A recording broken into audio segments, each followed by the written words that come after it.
बहुत समय पहले एक ब्राह्मण कश्मीर में रहता था जिसका नाम सोदराम था। उसके पास यदि कुछ था तो एक टूटी फूटी झोंपड़ी और एक गुस्सैल स्वभाव की पत्नी।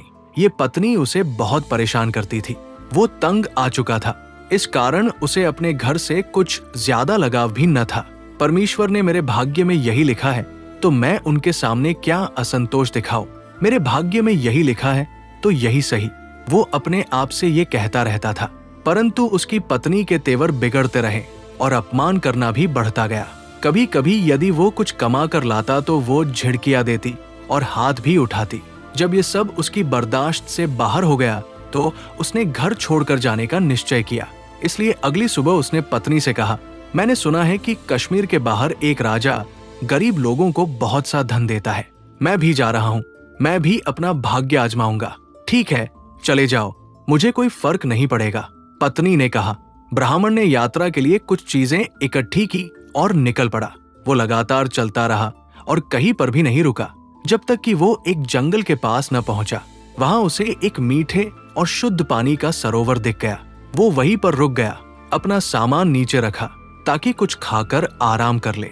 जब वो सो रहा था तब सरोवर से एक छोटा सा सांप बाहर आया और उस झोले में घुस गया जिसमें ब्राह्मण ने खाने पीने का सामान रखा था। कुछ आवाज सी हुई और ब्राह्मण जाग गया। वो झोली खोलकर देखने लगा। जब उसने सांप देखा तो एकदम से झोली का मुंह बंद कर दिया और झोली को जोर से बांध दिया। तभी उसे ख्याल आया कि क्यों न वो वापस अपनी पत्नी के पास जाए और उसे ये झोली भेंट करे। सोचा कि वो ये बंद झोला जरूर खोलेगी और इसके खोलते ही सांप उसे डस लेगा और वह मर जाएगी। तब मुझे उस झगड़ालू पत्नी से छुटकारा मिलेगा। ये सोचते ही सोदराम घर की तरफ लौट पड़ा। घर पहुंचते ही उसने अपनी पत्नी से कहा, ऐ मेरी प्रिय, मैं तुमसे दूर रह नहीं सकता। देखो, मैं लौट आया हूँ और ये देखो मैं तुम्हारे लिए क्या लाया हूँ, खुद ही खोल के देख लो। पत्नी ने झोली पकड़ ली और उसके ऊपर लगी गांठ खोलने लगी। अरे नहीं नहीं, यहाँ नहीं, ऊपर कमरे में जाकर देख लेंगे, सोदराम ने कहा। हाँ, वो भी है, चलो चलो। जब वे दूसरे कमरे में पहुंच गए तो सोदराम ने कोई बहाना बनाया और कमरे से बाहर आ गया। तू देख, मैं अभी आया। ब्राह्मण ने बाहर से दरवाजा बंद किया और ये सोचकर खुश होता रहा कि उसे इस जल्लाद जैसी औरत से अब छुटकारा मिलेगा। कमरे के अंदर उसकी पत्नी ने जैसे ही झोली की गांठ खोली वैसे ही एक सांप बाहर आ गया। उसने झोली एक तरफ फेंक दी और चिल्लाने लगी, सांप सांप। वो कमरे से बाहर आने लगी मगर दरवाजा बंद था।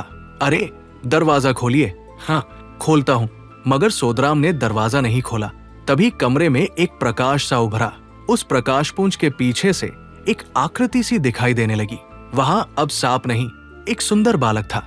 उसे देखते ही ब्राह्मणी प्रसन्न हो गई। उसने अपने पति को बुलाया मगर वो अंदर नहीं आया। वो यही सोचता रहा कि अंदर एक सांप है जो उसे भी डस लेगा। देखिए तो कितना सुंदर बालक है। इस बार तो आप सच में ही कितनी अच्छी भेंट लेकर आए हैं। अब मैं आपसे कभी भी नाराज नहीं होंगी। अंदर तो आइए। पत्नी की ये बातें सुनकर सोदराम ने तुरंत दरवाजा खोल दिया और कमरे के अंदर आ गया। इतने सुंदर बालक को देखकर उसके सारे दुख जैसे छूमंतर हो गए। उसने अपने बेटे और पत्नी को चूमा।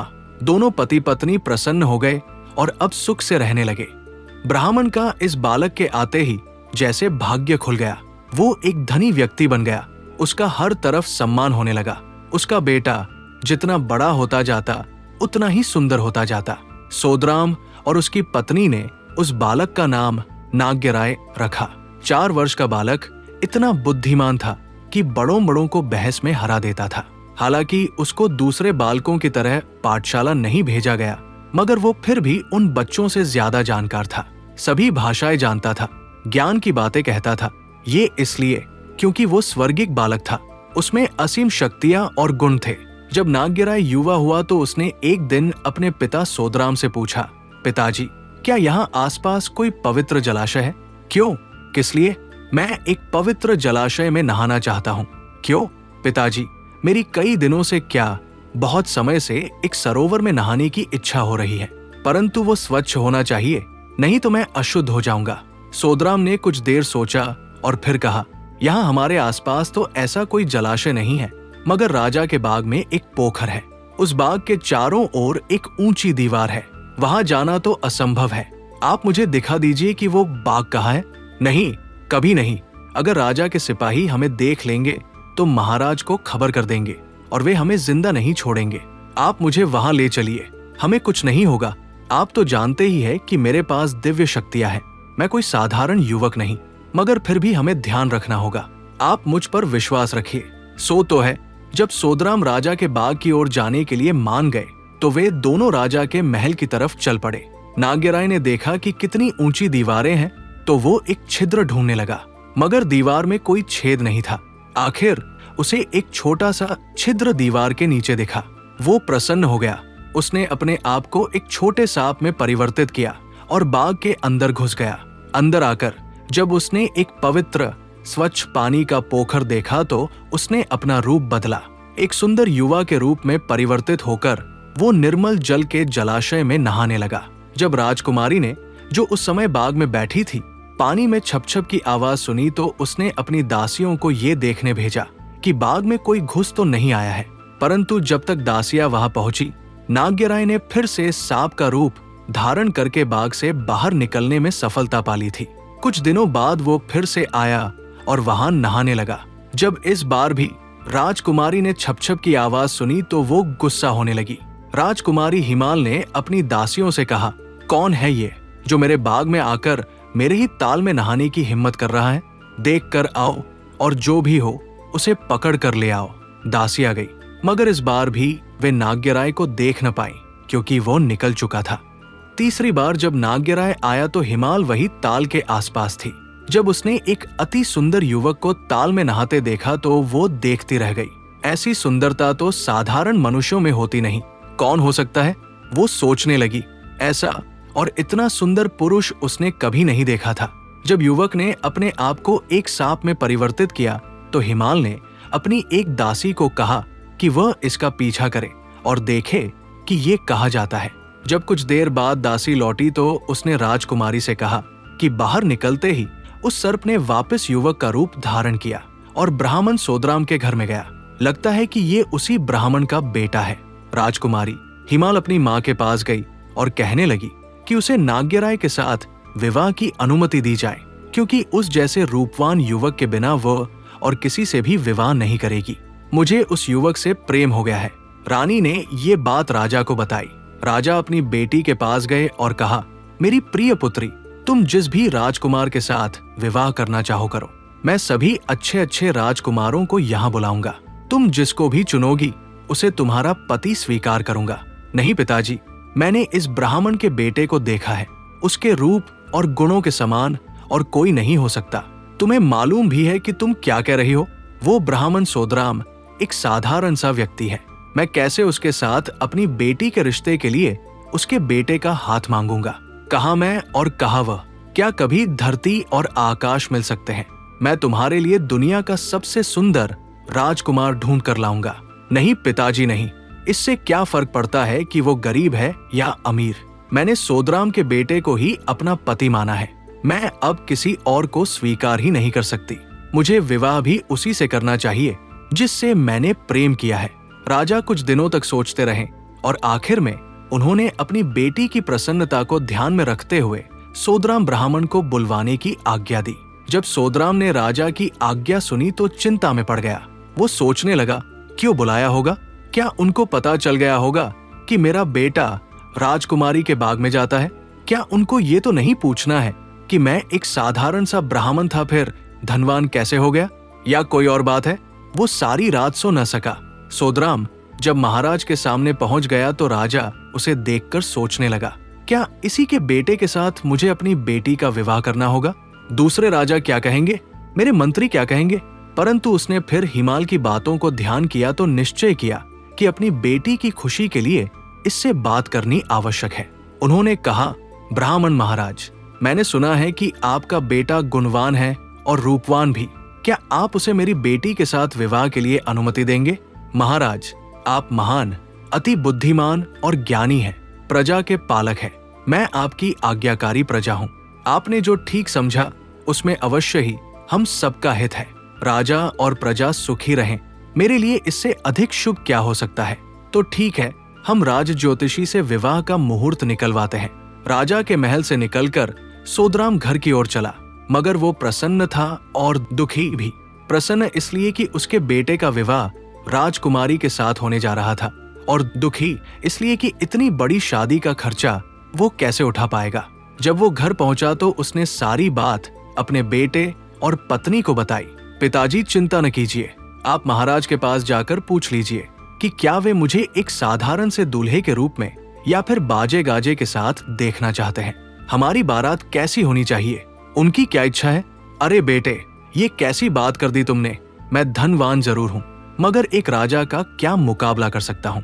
पिताजी, आप चिंता न करिए, मेरे पास ऐसा खजाना है जो हमारी सभी जरूरतें पूरी करेगा।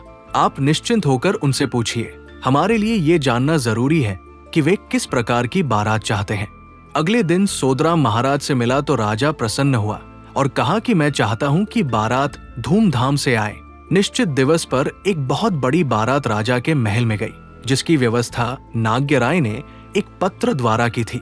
नाग्यराय ने बारात के प्रस्थान से कुछ दिन पहले अपने पिता को एक पत्र दिया था। सोदराम वो पत्र लेकर एक ताल के पास गए। पत्र को ताल में फेंका तो वहां से तुरही और ढोल आदि की आवाजें सुनाई दी। कुछ ही देर में घोड़े, हाथी, सोना, चांदी, सिपाही ताल से बाहर निकल आए। एक बहुत बड़ी सजीली बारात राजा के महल की तरफ चलने लगी। जब बारात राजा के महल के नजदीक पहुंची तो राजा ने महल के छज्जे से एक लंबा जुलूस आता हुआ देखा। उन्होंने अपने मंत्री से पूछा, क्या ये सोदराम के बेटे की बारात ही है या कोई बहुत बड़ा राजकुमार आ रहा है? नहीं महाराज, ये सोदराम के बेटे की ही बारात है। वह देखिए। राजा बहुत ही प्रसन्न हुए। विवाह प्रसन्नता पूर्वक संपन्न हुआ। भव्य समापन के बाद राजा ने नाग्यराय को दरबार में आने को कहा और उसे दरबारियों को निर्देश देने का आग्रह किया। इसके पश्चात महाराज ने नदी के किनारे पर नाग्यराय को एक अलग महल बनाने की अनुमति दी। नाग्यराय अपनी पत्नी हिमाल के साथ उस नए महल में रहने लगा। नाग्यराय की जो नागपत्नियां सरोवर में रहती थी, वे अपने पति के बहुत समय से न आने के कारण चिंतित रहती थी। उन्होंने अपने पति को ढूंढने और वापस लाने के लिए योजना बनानी शुरू की। जब उन्हें ये मालूम चला कि उसने मनुष्य का रूप धारण करके हिमाल से विवाह किया है, तो वे क्रुद्ध हुई। उनमें से एक ने उसे वापस लाने की जिम्मेदारी ली। उसने एक डायन का रूप धारण किया और नाग्यराय के महल की तरफ कांच के बर्तन लेकर गई। उसने सोचा कि जब नाग्यराय इन कांच के बर्तनों को देखेगा तो उसे नागपत्नियों की याद आ जाएगी। ये औरतें कई दिनों तक प्रतीक्षा करती रहीं। आखिर एक दिन उसने हिमाल से मिलने में सफलता पाई। उसने कांच के बर्तन हिमाल को बेच दिए और फिर बाहर चली आई। शाम को जब नाग्यराय आया तो उसको ये बर्तन देखकर बहुत गुस्सा आया। उसने हिमाल से कहा कि वो तुरंत कांच के बर्तनों को तोड़ दे। कांच के बर्तन टुकड़े टुकड़े हो गए। फिर उसने हिमाल से कहा, देखो, कभी ऐसी धोखेबाज स्त्रियों से कुछ न खरीदना। जब पहली नागिन की चाल विफल हो गई तो दूसरी ने एक फूहड़ स्त्री का रूप धारण किया और हिमाल के पास चली आई। उस फूहड़ स्त्री ने हिमाल से कहा, ऐ राजकुमारी, मेरा पति नाग्यराय मुझे छोड़कर चला गया है, कृपया मेरी सहायता करें। ये सुनकर हिमाल को गुस्सा आया। क्या मैंने एक फूहड़ कमबख्त इंसान से शादी की है? हाँ, फूहड़ स्त्री ने उत्तर दिया, मगर मुझे मेरा पति लौटा दीजिए। राजकुमारी, आपका क्या है, आपके लिए तो कई राजकुमार आएंगे। राजकुमारी जी, और हाँ, आप उसकी परीक्षा ले लीजिए ना। परीक्षा? हाँ, आप उसे पानी में उतरने को कहिए। यदि वो डूब गया तो वो मेरा पति है, एक फूहड़ औरत का फूहड़ पति, और यदि नहीं डूबा तो वो आपका। ये कहकर वो चली गई। जब शाम को नाग्यराय महल में आया तो हिमाल ने सारी कथा सुना दी। हिमाल, तुम्हें कौन बताता है ये सब? एक स्त्री आई थी। हिमाल, वो असली मनुष्य नहीं थी, वो कोई ऐसी स्त्री थी जो रूप बदल कर आई थी। वो हमें अलग करना चाहती है। ऐसे लोगों पर विश्वास मत करो। मैं नहीं करूंगी उन पर विश्वास, मगर आप पानी में उतरकर जल परीक्षा दे दीजिए, फिर मैं निश्चिंत हो जाऊंगी। दोनों में बहुत देर तक बहस होती रही। नाग्यराय जानता था कि अगर वो सरोवर के पानी में उतर गया तो नागिनें उसे नीचे खींच लेंगी, लेकिन हिमाल की जिद के आगे उसकी एक न चली। वो उस सरोवर के पास पहुंचा जिसके लिए नागिन ने, जो स्त्री बनकर आई थी, कहा था। हिमाल किनारे पर खड़ी खड़ी देखने लगी। ज्यों ही नाग्यराय के पांव जल में उतरे, अनेक सापिनियों ने उसके पैरों को जकड़ लिया और नीचे उतारती गई। वो धीरे धीरे नीचे जाता रहा। हिमाल ये देख रोने लगी। सापिनिया नाग्यराय को बहुत नीचे तक ले गई। अब कुछ नहीं हो सकता था। हिमाल अपने सुंदर, गुणी और देवसमान पति को खो बैठी। रोते रोते हिमाल अपने महल के पास पहुंच गई। वो सारा दिन नाग्यराय के बारे में सोचती रहती। उसे न सुख था न चैन। उसे सब कुछ बेकार और बेमतलब लगने लगा। आखिर उसने अपना महल भी छोड़ा और एक धर्मशाला बनवाई। वो अपना सारा धन नाग्यराय के नाम पर गरीब लोगों में बांटती रहती। लोग हर रोज आते और उससे दान दक्षिणा लेकर जाते। धीरे धीरे उसकी सारी धन संपत्ति समाप्त हुई। एक दिन एक वृद्ध और उसकी बेटी उसके पास कुछ मांगने के लिए आए। हिमाल ने कहा, अब मेरे पास धन नहीं बचा है। हाँ, ये सोने की ओखली और मूसल बचे रह गए हैं। इन्हें आप ले जाओ, उसके बाद मैं मर जाऊंगी। मैं अब जी कर भी क्या करूंगी। वो वृद्ध भिखारी और उसकी बेटी धर्मशाला में रुके थे और जब निकलने लगे तो वृद्ध ने हिमाल से कहा, राजकुमारी जी, मैं और मेरी बेटी सदा ही इधर उधर आते जाते रहते हैं। कल जब हम जंगल के पास पहुंचे तो वहां एक साफ पानी का ताल देखकर रुक गए। हम ताल के पास ही एक पुराने वृक्ष के खोखले कुंड में सो गए। आधी रात के समय जब सब कुछ शांत था तब कुछ आवाज हुई। हमने देखा कि ताल से एक राजा तथा उसकी फौज बाहर आई। अब तक मैं पूरी तरह जाग गया था। मैंने ध्यान से देखा। राजा बहुत ही सुंदर था और अपने सैनिकों का पूरा ध्यान रख रहा था। जैसे ही सभी ऊपर आए वैसे ही सभी के लिए खाना परोसा गया। सबने रात का खाना खाया और उस दावत के बाद सभी सैनिक तथा कर्मचारी ताल के पास जाकर गायब हो गए, मगर राजा वही रहा। जब राजा ने देखा कि सभी जा चुके हैं तब उसने एक थाली में खाना परोसा और पुकारने लगा, क्या कोई गरीब आदमी है यहाँ? ये सुनकर हम आगे चले गए। राजा ने वो खाना हमें दिया और कहा, मेरी उस प्रिय हिमाल के नाम।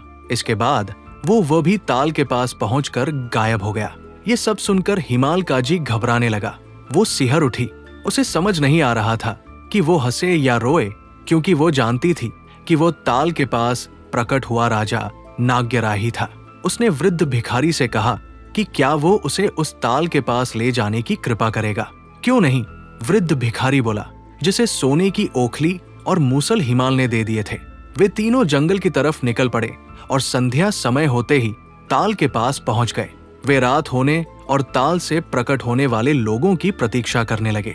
वृद्ध भिखारी तथा उसकी बेटी को नींद आ गई, मगर हिमाल जागती रही। आधी रात के समय जब सब शांत था, नाग्यराय, उसको खाना खिलाने वाले और उसके सैनिक प्रकट हो गए। सेवकों ने खाना परोसना शुरू किया। जब सब लोगों ने खाना खा लिया और वे वापस ताल की तरफ चले गए, तब नाग्यराय एक थाली में खाना लेकर जंगल में चला और पुकारने लगा, कोई गरीब है कहीं? जब हिमाल ने अपने नाग्यराय का सुंदर रूप, महान दिखने वाला राजा का व्यक्तित्व सामने पाया तो उससे रहा न गया। वो बोली, ओ मेरे प्यारे नाग्यराय, मैं तुम्हारे बिना नहीं जी सकती हूँ। मुझे क्षमा करो। आ जाओ और फिर से मेरे साथ रहो। नाग्यराय चौंक गया, समझ न पाया कि क्या हुआ और कहा, कौन हो तुम? देखो मुझे पहचानो, मैं तुम्हारी पत्नी हूँ। नाग्यराय ने उसे पहचाना, मगर वो जानता था कि ताल में चले जाने के बाद अब वो उसके साथ रह नहीं सकता। सापिनिया मुझे ऊपर नहीं आने देंगी। तुम जाओ, मैं मौका देखकर तुम्हारे पास लौट आऊंगा। नहीं, मैं तुम्हारे बिना नहीं रह सकती। अगर तुम नहीं आ सकते तो मुझे ही ताल के तल में, ताल्लोक में ले चलो। ऐसा संभव नहीं है। बहुत देर तक बहस होती रही। उसके बाद नाग्यराय उसे अपने साथ ले जाने के लिए मान गया, मगर उसे कैसे ले जाए, इसलिए उसने हिमाल को एक कंकड़ के रूप में परिवर्तित किया और अपनी जेब में रख लिया। ताल्लोक में पहुंचकर सापनिया आई और उसका स्वागत किया। नाग्यराय ने उनका स्वागत स्वीकार किया, परंतु उनके स्वभाव में कुछ बदलाव सा आ रहा था। जब नाग्यराय ने पूछा तो सापनियों ने कहा कि उसके शरीर से मानव की बू आ रही है। नाग्यराय ने उन्हें बताया, हाँ, उसके साथ एक मानव है, मगर वो उसे तभी प्रकट करेगा जब वे उसे कोई कष्ट न पहुंचाने का वचन देंगी। सर्पिनिया मान गई और तब नाग्यराय ने अपनी जेब से कंकड़ निकाला। कंकड़ हिमाल में परिवर्तित हुआ। जब सर्पिनियों ने एक सुंदर राजकुमारी देखी तो उनके मन में ईर्ष्या और द्वेष की भावना उत्पन्न हुई। उन्होंने एक साथ ये निर्णय लिया कि हिमाल से परिश्रम कराएंगे, उसे काम पर लगाएंगे। उसको कई काम दिए गए। उनमें से एक ये था कि उसे सर्पिनियों के बच्चों के लिए दूध उबालना होगा। हिमाल काम में जुट गई और उफ किए बिना सारे काम करती रही। वो हर दिन सर्पिनियों के बच्चों को दूध पिलाती। एक दिन कुछ ऐसा हुआ कि दूध ज्यादा ठंडा नहीं हुआ था और जैसे ही उन सापनियों के बच्चों ने वो गर्म दूध पिया, वे मर गए। जब उन सर्पिनियों को मालूम चला कि हिमाल की गलती के कारण उनके बच्चे मर गए हैं, तो उन सब ने मिलकर उसे डस लिया और वह मर गई। जैसे ही हिमाल की मृत्यु की बात नाग्यराय ने सुनी, वो दौड़ा दौड़ा आया और शोक में डूब गया। जब नाग्यराय थोड़ा संभल गया तो उसने एक शैया बनाई। उस शैया पर हिमाल को लिटाया और ताल से बाहर आ गया। उसने उस शैया को ताल के सामने वाले पेड़ पर रख दिया। वो हर रोज पानी से बाहर आता और हिमाल को शैया पर देखकर फिर वापस ताल में चला जाता। एक दिन सुबह सुबह एक महात्मा जी वहां से गुजरे। जब उसने पेड़ की टहनियों के बीच एक शैया देखी तो वो कुछ सोचने लगे और फिर हिमाल के मृत शरीर को नीचे लाया। इतनी सुंदर और छोटी उम्र की स्त्री को किसी ने मारा है, ये बात महात्मा जी समझ गए। महात्मा ने नारायण से प्रार्थना की। उसने प्रभु से कहा, हे ईश्वर, इस निर्दोष स्त्री को फिर से जीवित करो। उसकी प्रार्थना स्वीकार हुई। हिमाल पुनः जीवित हुई। महात्मा प्रसन्न हुए और हिमाल से कहा, चलो बेटी, तुम मेरे साथ चलो, मेरे परिवार में रहो। महात्मा और हिमाल दूसरे गांव की ओर चले गए। जब नाग्यराय पेड़ पर रखी अपनी हिमाल को देखने आया तो उसे वहां न पाकर बहुत दुखी हुआ। वो सोचने लगा, क्या कोई हिमाल का शव ले गया है या वो जीवित होकर चली गई। वो भटकने लगा और वन में हिमाल को ढूंढने लगा, मगर हिमाल का कहीं पता नहीं चला। ढूंढते ढूंढते वो दूसरे गांव पहुंचा और महात्मा के घर तक पहुंचा। वहां उसने हिमाल को सोते हुए पाया। उसने अपना रूप बदला। एक सांप में परिवर्तित होकर वो हिमाल के बिस्तर के पास कुंडली मारकर बैठ गया। थोड़ी देर बाद जब महात्मा का बेटा आया और उसने हिमाल के पास एक सांप देखा तो उसने सोचा, ये कहीं इस स्त्री को डस न ले। उसने एकदम से एक तलवार उठाई और सांप के टुकड़े टुकड़े कर दिए। इस शोर से हिमाल जाग गई। जब उसने देखा तो वो रोने लगी। अरे, ये तुमने क्या किया? हाय, तुमने मेरे पति को ही मार दिया, मेरे नाग्यराय की हत्या की। उसी दिन दोपहर को चंदन की लकड़ी की चिता बनाई गई और मृत नाग्यराय को उस पर रखा गया। उसी समय हिमाल भी चिता पर चढ़ गई। मैं अब जीकर क्या करूंगी? मैं भी इसी के साथ जल मरूंगी। दोनों भस्म हो गए। महात्मा ये सब देखकर बहुत ही दुखी हुआ। वो चैन से सो न सका। वो रात भर जागता रहा। अगले दिन सुबह सुबह वो उस स्थान पर गया जहां हिमाल और नाग्यराय को जलाया गया था। उसने चिता के पास जाकर ठंडी राख उठाई और उस राख को लेकर एक पेड़ के नीचे बैठकर पश्चाताप करने लगा। दिन भर रोता रहा। जिस पेड़ के नीचे ये वृद्ध महात्मा बैठा था, उस पेड़ पर भाग्यवश शिव और पार्वती दो पक्षियों के रूप में बैठे हुए थे। उन्होंने वृद्ध पुरुष का रोना सुना और सोचा कि इसकी सहायता करें। शिव ने पार्वती से कहा, देखो तो कितने कष्ट में है ये भला आदमी। इसे मालूम है कि चिता से प्राप्त इस भस्म में कितनी शक्ति है। अगर ये इस भस्म को किसी जलाशय में डालेगा तो ये दोनों फिर से जीवित हो उठेंगे। वृद्ध पुरुष ने ये बात सुनी और चिता की राख को एक सरोवर में डाल दिया। जैसे ही भस्म पानी में गिरी, वैसे ही नाग्यराय और हिमाल जीवित हो उठे, पहले से भी सुंदर। उन्होंने यहीं आसपास एक छोटा घर बनाया और उसमें रहने लगे। वृद्ध पुरुष, जो महात्मा पुरुष था, भी उनके साथ ही रहने लगा। वो उनके पिता के समान घर में रहने लगा और उन दोनों ने भी उसकी खूब सेवा की। उसके कारण ही उनको नया जन्म मिला था। वे उसकी सभी जरूरतों का पूरा पूरा ध्यान रखते।